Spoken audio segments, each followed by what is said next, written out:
Hi, I'm Michael. This is Lessons from the Screenplay. There it is. For a kid growing up in the 90s, Jurassic Park was everything. It's hard to imagine anything cooler than a dinosaur, and this film brought dinosaurs to life in a way never before possible. But as time has shown, simply including dinosaurs is not enough to make a movie good. Alan! And in revisiting the film as an adult, it's clear that one of the most impressive aspects of Jurassic Park is its screenplay. While the film is filled with exciting action sequences and amazing visual effects, it is also populated by interesting characters who are used to explore an important modern theme.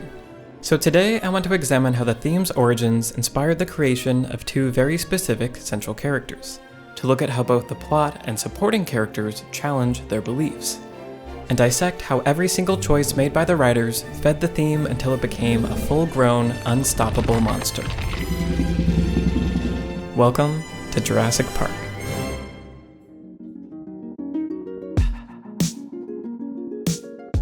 In the early 1980s, author Michael Crichton was working on a script about a graduate student using technology to recreate a dinosaur. As he was writing, Crichton arrived at a problem, explaining, "This kind of research is tremendously expensive, and the question arises who will pay for it. The only thing that I could think of was that it would come from a desire for entertainment." So the idea of a dinosaur theme park became the foundation of Crichton's premise. And buried inside this premise, he would find what would become the DNA of the story, its theme. In his book, Into the Woods, a 5-act journey into story, John York discusses the importance of theme. A theory is posited, an argument explored, and a conclusion reached. That, in a nutshell, is what theme is. Subject matter is a static given. Theme, on the other hand, is an active exploration of an idea. It's a premise to be explored. It's a question. Is it a good idea to bring back dangerous, extinct creatures? Just because we have the technology to do something, does it mean that we should? And more broadly, is everything we call progress actually progress? This is the theme of Jurassic Park. But Michael Crichton didn't think the question had a simple answer.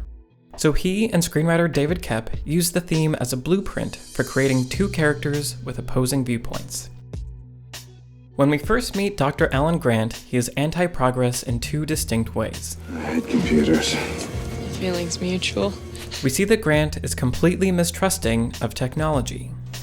Look at the extraordinary. What'd you do? He touched it. Dr. Grant's not mission compatible. Oh, they've got it in for me.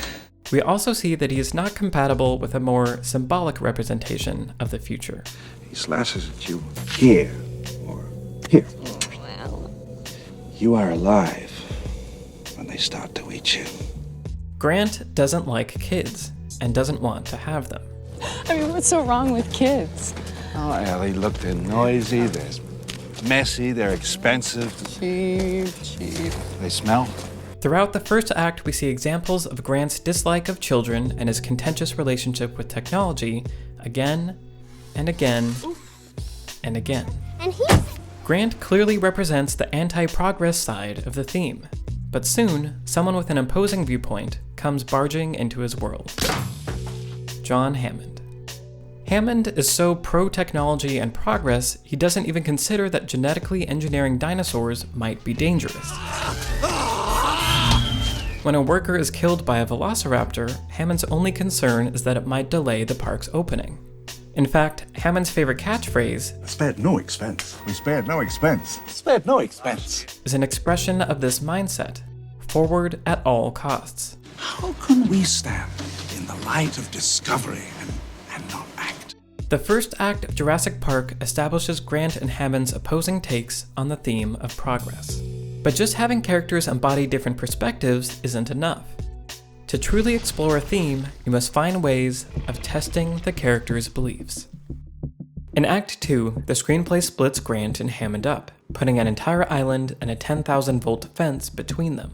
This separation allows each of them to encounter situations uniquely designed to attack their beliefs. When the power goes out all over the island, Grant is suddenly forced to get along without the help of any technology. Hey, what'd I touch? You didn't touch anything, we stopped. While at the same time finding himself responsible for the lives of Hammond's grandchildren.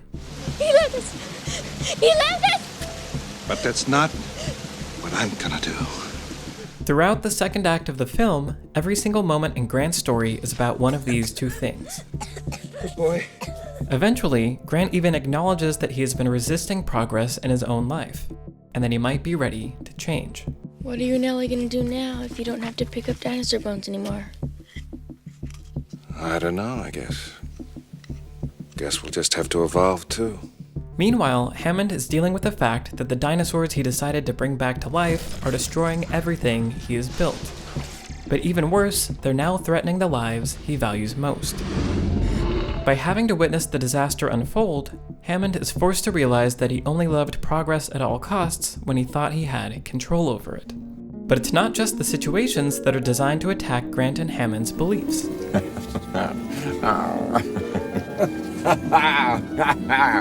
The script uses Dr. Ian Malcolm, chaotician, to test the character of Grant by flirting with Grant's partner, Dr. Ellie Sattler. And did I go too fast? I go too fast. I did a flyby. And in his interactions with Grant, we see that Malcolm might have some of the qualities Dr. Sattler wants that Grant lacks. Got any kids?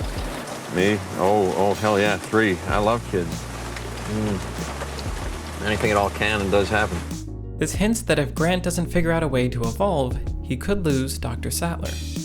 Malcolm tests Hammond by spelling out the exact problem with Hammond's pro-progress obsession. Our scientists have done things which nobody's ever done before. Yeah, but your scientists were so preoccupied with whether or not they could, they didn't stop to think if they should.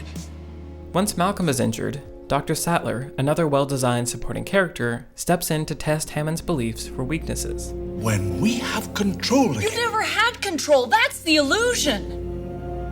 The only thing that matters now are the people we love. Alan and Lex and Tim. John, they're out there where people are dying. The screenwriter even reminds us of Hammond's catchphrase at the end of this scene, highlighting how Hammond's progress at all costs viewpoint has failed in the face of disaster, and now sits around him, melting. Ellie reaches out and takes a spoon out of one of the buckets of ice cream and licks it. It's good. He looks up at her, and his face is different, as the unhappy irony of what he's about to say finally hits home. Spared no expense. Ian Malcolm, Ellie Sattler, and even characters like Dennis Nedry, Muldoon, and Gennaro are fun additions to the story, each with their own memorable moments. Clever girl. But more importantly, these supporting characters exist to sharpen the film's focus on theme by challenging the beliefs of Grant and Hammond. And because their beliefs are challenged throughout the film, by the end, they have both learned to evolve. Ellie, boot up the door locks!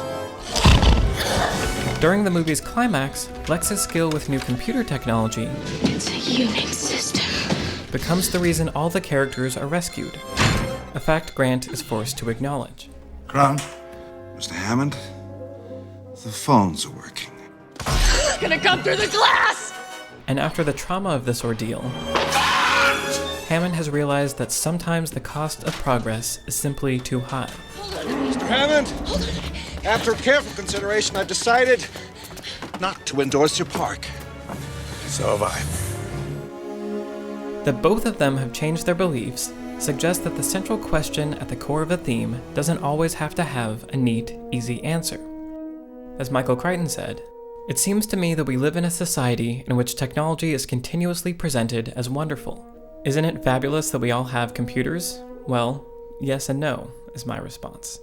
Yes and no.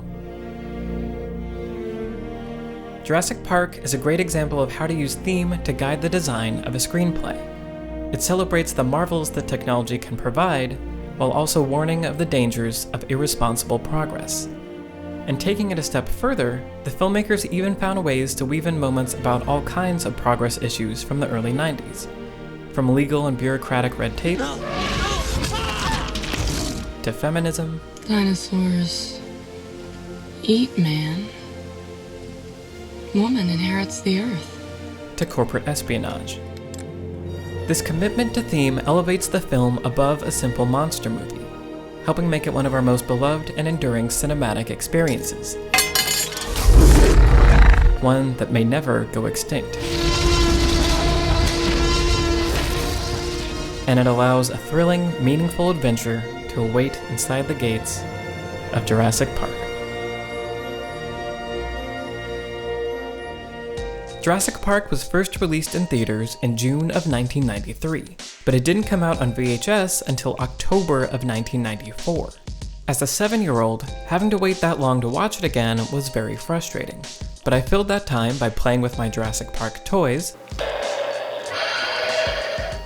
and by reading the original book. The book has a much darker tone, but is really great, and if you haven't read it, you should. Which is why I'm so glad that Audible has sponsored this video, because you can start a 30-day trial today and get your first audiobook for free by going to audible.com/LFTS or by texting LFTS to 500-500. Audible has the largest selection of audiobooks on the planet, and you can listen to them on all your devices, seamlessly switching between your phone, car, or tablet, picking up exactly where you left off. So head to audible.com/LFTS or text LFTS to 500-500 to sign up for the free 30-day trial and start listening to Jurassic Park today. Thanks to Audible for sponsoring this video. Hey guys, hope you enjoyed the video. Have you seen the new Jurassic Park, and if so, what did you think? Let me know on Twitter at MichaelTuckerLA. Thank you as always to my patrons on Patreon and my supporters here on YouTube for making this channel possible. If you want to support the channel, you can by heading to my Patreon or by clicking on the sponsor button below. Thanks for watching, and I'll see you next time.